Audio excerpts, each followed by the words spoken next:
ज्येष्ठ नागरिक लोहा परिसरातील आदरणीय बंधू भगिनींनो, पत्रकार बंधूंनो, या लोकसभेच्या शेवटच्या टप्प्यात आता आपण पोहोचलेलो आहे आणि शेवटचे 2 दिवस म्हणजे आज आणि उद्या या मतदारसंघातील प्रचार फक्त आता आपण करू शकणार आहोत। त्या निमित्तानं तुम्हा सगळ्यांच्या भेटीसाठी आम्ही सर्वजण आलो। या निमित्तानं सांगू इच्छितो की मागच्या काळामध्ये जवळपास 40 दिवसापासून पूर्ण मतदारसंघामध्ये आम्ही फिरत आहोत आणि प्रत्येक ठिकाणी शेतकऱ्याचा एक प्रकारचा आक्रोश आम्हाला प्रत्येक ठिकाणी बघायला मिळाला। मागच्या 10 वर्षामध्ये ज्या पद्धतीनं शेतकऱ्याचे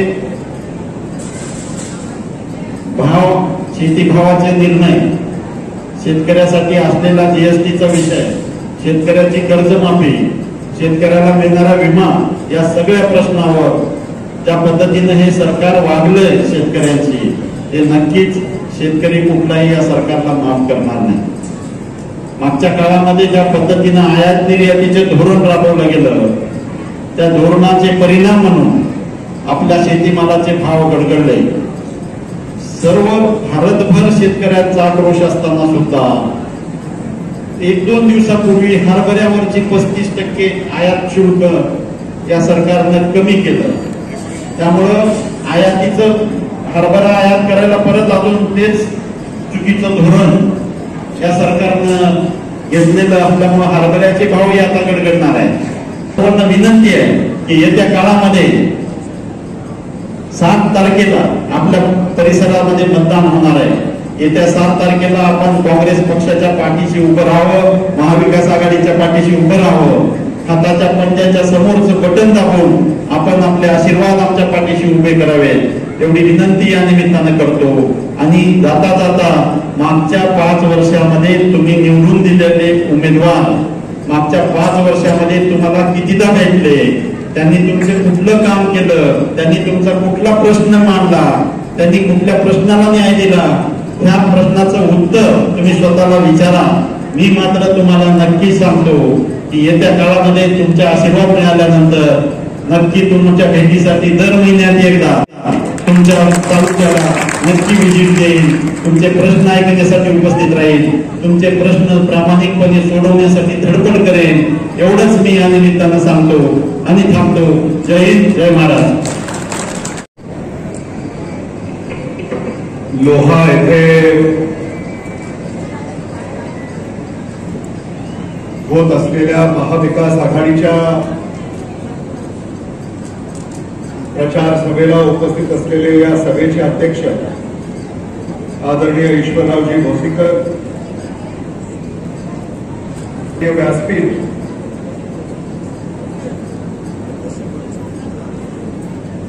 लोहा शहर आणि तालुक्यातून उपस्थित असलेले मतदार बंधू भगिनी, पत्रकार मित्रांनो, महाविकास प्रचार सभेला सर्वप्रथम मी आपल्या सगळ्यांचं मनापासून स्वागत करतो।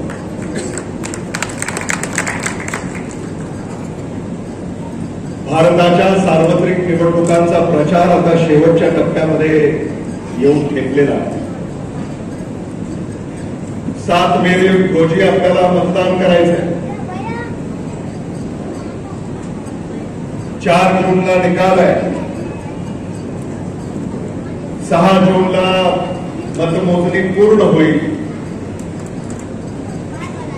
7 जूनला भारतामध्ये इंडिया सरकार स्थापन होईल। इंडिया सरकारचा खासदार म्हणून तुम्ही डॉक्टर शिवाजी काळगे यांना निवडून देणार का, हा माझा प्रश्न आहे।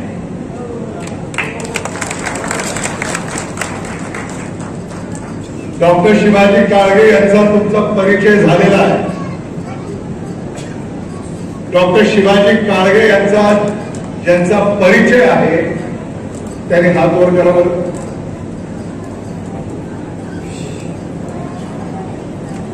ठीक आहे. डॉक्टर शिवाजी काळगे यांचा परिचय मी आता ज्यांचा परिचय नाही त्यांचा करून देतो. डॉक्टर शिवाजी काळगे महाविकास आघाडीचे काँग्रेस पक्षाचे उमेदवार. अशोकराव चव्हाण साहेबांनी काँग्रेस पक्षातून जायला नको होतं.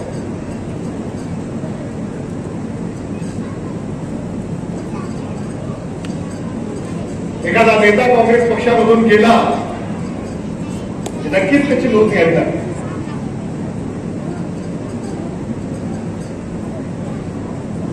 पण आज सामान्य माणसामध्ये जी चर्चा आहे, अशोकराव चव्हाणांचं जाणं सामान्य माणसाला पटलेलं नाही.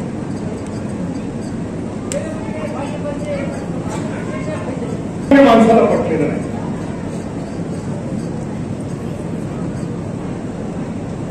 ईश्वरराव भोसीकरांनाही माहिती आहे चव्हाण आणि देशमुख कुटुंबियांचे संबंध.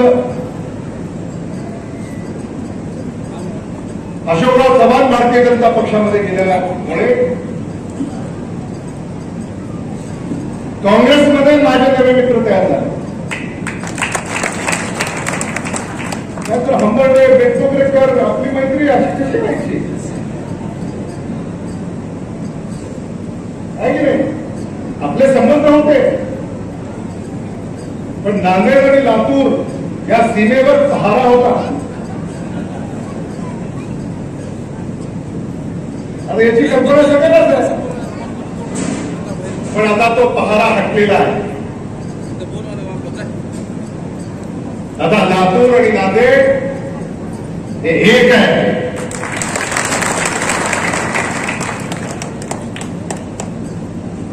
नव्या मराठवाड्याची नीव आपल्याला रोवायची आहे. नव्या महाराष्ट्राची नीव आपल्याला रोवायची आहे. आदरणीय राहुल गांधी यांच्या नेतृत्वाखाली. तुम्ही काँग्रेसच्या विचाराशी आपली बांधिलकी दर्शवताय. उत्तर प्रदेशमध्ये त्यांना जेवढ्या जागा मिळाल्या होत्या गेल्या वेळेला तेवढ्या मिळणार नाहीत. आणि आता एनडीए आणि इंडिया बरोबरीने जागा मिळतील उत्तर प्रदेशमध्ये. इंडियाला 40 जागा उत्तर प्रदेशमध्ये मिळतील असा अंदाज आहे. बिहारमध्ये 35 जागा इंडियाला मिळतील. महाराष्ट्रामध्ये 35 जागा इंडियाला मिळतील. दिल्ली, पंजाब, हरियाणा मुख्यमंत्र्यांना जेलमध्ये टाकलं. सामान्य माणसं सहन करत नाहीये. त्यांच्या मुख्यमंत्र्याला जेलमध्ये टाकलं. आणि म्हणून त्याचा जाब सामान्य मतदार या लोकसभेच्या निवडणुकीमध्ये भारतीय जनता पक्षाला विचारणार आहे. हरियाणा, पंजाब, दिल्ली, झारखंड इंडिया बाजी मारणार. बंगाल इंडिया बाजी मारणार. रमेश चेन्नीथला काल लातूरमध्ये होते. मी त्यांना विचारलं केरळमध्ये काय परिस्थिती. केरळमध्ये 20 लोकसभेच्या जागा आहेत. ते मला असं म्हणाले 20 पैकी 20 जागा इंडिया जिंकणार. तामिळनाडूमध्ये 42 जागा आहेत. 42 पैकी 42 जागा तामिळनाडूमध्ये इंडिया जिंकणार. करायचं चिंता करायचं काय कारण आहे. नांदेडमध्ये वसंतराव चव्हाण खासदार झाले.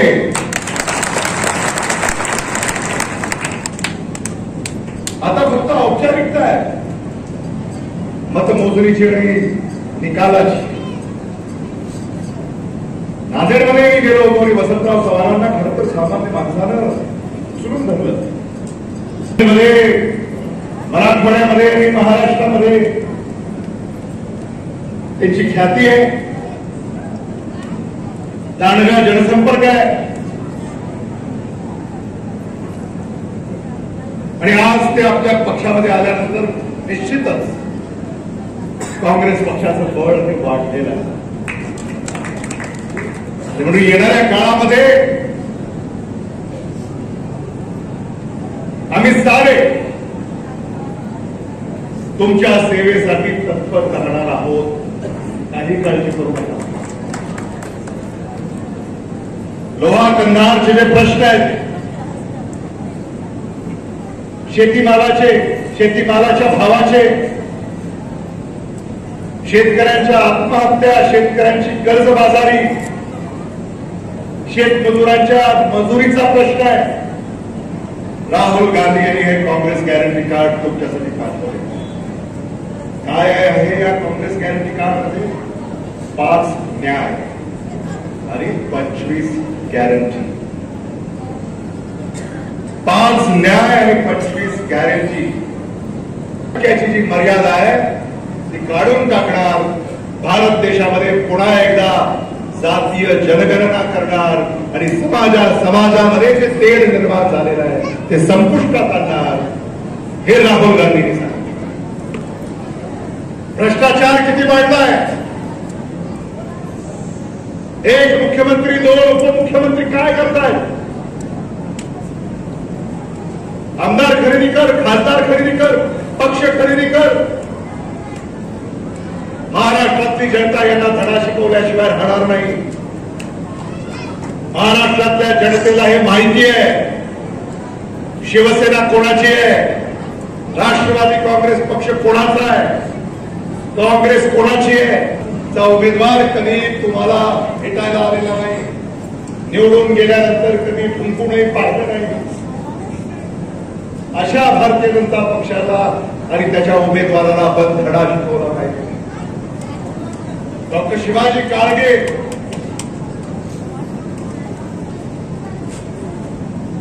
हे डॉक्टर आहेत, उच्च विद्या विभूषित, सुसंस्कृत, गुणवंत, प्रामाणिक अशा उमेदवाराच्या आपण पाठीशी खंबीरपणे उभं राहिलं. पण ही लढाई डॉक्टर विरुद्ध कंत्राटदार अशी आहे. पिक्चर अभी बाकी आहे. दिल्लीमध्ये इंडिया आघाडीचं सरकार आल्यानंतर मुंबईमध्ये महाविकास आघाडीचं सरकार आणण्यासाठी सज्ज राहा. आणि आता आपल्या भेटीगाठी वारंवार होणार आहे. काही काळजी करू नका. जूनला निकाल लागला की सप्टेंबरमध्ये विधानसभेची आचारसंहिता सुरू होईल. जुलै ऑगस्ट 2च महिन्यामध्ये त्यात अधिवेशन वेळच नाही आहे. आणि म्हणून आपल्या भेटीगाठी आता वारंवार होतील. आणि म्हणून लोहा कंधार येथील मतदारांना माझी कळकळीची विनंती आहे की एकदा तुम्ही प्रेम तर करून बघा. आम्ही 2-3दा आलो काही प्रेमच आम्हाला कोणी दिलं नाही.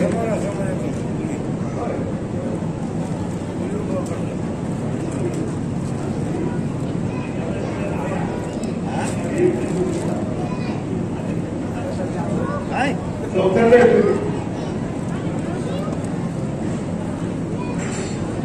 एक बार प्यार करके देखो.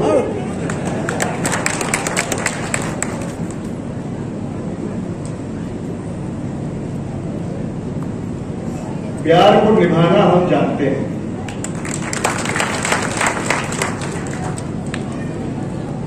विजय देशमुख पुन्हा गेटवरच आहे, तुम्ही बाहेर जाणार नाही.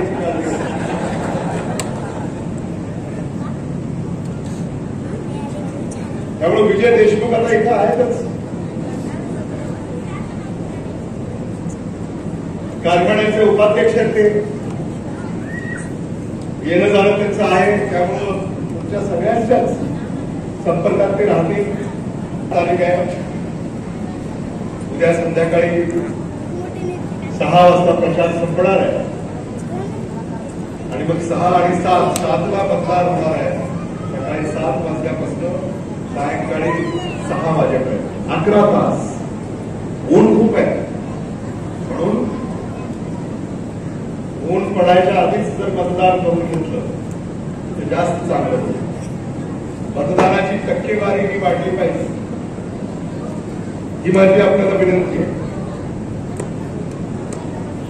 आणि काँग्रेस पक्षाच्या विचाराचं मतदान, महाविकास आघाडीच्या विचाराचं मतदान हे पहिल्यांदा करून घेतलं पाहिजे, जेणेकरून आपल्याला मताधिक्य चांगलं मिळू शकतं. आणि म्हणून या तऱ्हेनं आता गावाकडे गेल्यानंतर चर्चा करा, सगळ्यांना बोला. इथं अनेकांचे जे विचार तुम्ही ऐकले ते मतदारांपर्यंत पोचवा आणि मतदानाच्या केंद्रापर्यंत घेऊन जाण्यामध्ये आमची मदत करा. आणि तुम्ही जे सगळे काम करणार आहात, व्यासपीठावरचे सगळे नेते तुमच्या कामाची नोंद घेणार आहेत आणि भविष्यामध्ये तुम्हाला मदतही करणार आहेत, हे मला मुद्दाम या ठिकाणी सांगायचं. पेटती मशाल घेऊन हाती, पेटती मशाल घेऊन हाती, काढावी गद्दारी, वाजवावी विजयाची तुतारी. न जात पर न पात पर,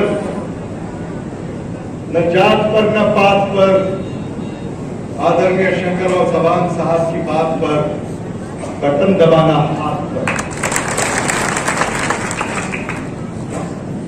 मतदान केंद्रावर गेल्यानंतर आणि इलेक्ट्रॉनिक वोटर मागितलं, निवडून तर मी येणारच आहे.